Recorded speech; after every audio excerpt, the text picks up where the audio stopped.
বড় বড় রাজনৈতিক দল গণিমতের মাল হিসেবে আমাদের ডিসিএসপিদেরকে ভাগাভাগি করে নিচ্ছে। ভবিষ্যতের যে নির্বাচন সেটা তো আবার একটা স্ক্রিপ্টেড ইলেকশনের দিকে যেতে পারে বলে আমরা শঙ্কা করছি। ডিসিএসপি, ইউনো, ওসি তারা হচ্ছে খেলার রেফারি। সচিবালয়তে ডিসি ভাগাভাগি চলছে, আইএসপি ভাগাভাগি চলছে। বর্তমান যে পরিস্থিতি, সেই পরিস্থিতিতে নির্বাচন, যে ভবিষ্যতের যে নির্বাচন সেটা তো আবার একটা স্ক্রিপ্টেড ইলেকশনের দিকে যেতে পারে বলে আমরা শঙ্কা করছি। যেমন সচিবালয়তে ডিসি ভাগাভাগি চলছে, আইএসপি ভাগাভাগি চলছে। বড় বড় রাজনৈতিক দল গণিমতের মাল হিসাবে আমাদের ডিসিএসপিদেরকে ভাগাভাগি করে নিচ্ছে, ওসিদেরকে ভাগাভাগি করে নিচ্ছে, ইউনোদেরকে ভাগাভাগি করে নিচ্ছে। এখন এই যে ডিসিএসপি, ইউনো, ওসি তারা হচ্ছে খেলার রেফারি। এখন তাদেরকে প্লেয়ার বানানোর জন্য ষড়যন্ত্র লিপ্ত হয়েছে।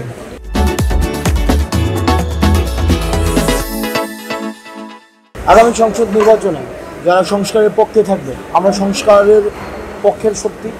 আমরা বাংলাদেশ 24 পরবর্তী বাংলাদেশ বিনির্মাণে এই যে ধারাবাহিকতাকে এগিয়ে নিয়ে যাচ্ছে।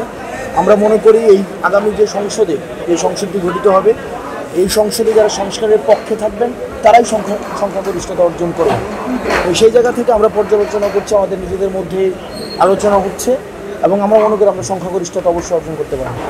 সংস্কারের পক্ষের শক্তি হিসাবে আমরা সংখ্যাগরিষ্ঠতা অর্জন করতে পারি। যারা সংস্কারের পক্ষে রয়েছে, আপনারা নিজেরাই দেখেন যে তারা বাংলাদেশ সংস্কারের বিরুদ্ধে অবস্থান নিয়েছে আর কারা বাংলাদেশের সংস্কারের পক্ষে অবস্থান নিয়েছে, সেটা আপনারা নিজেরাই দেখেন।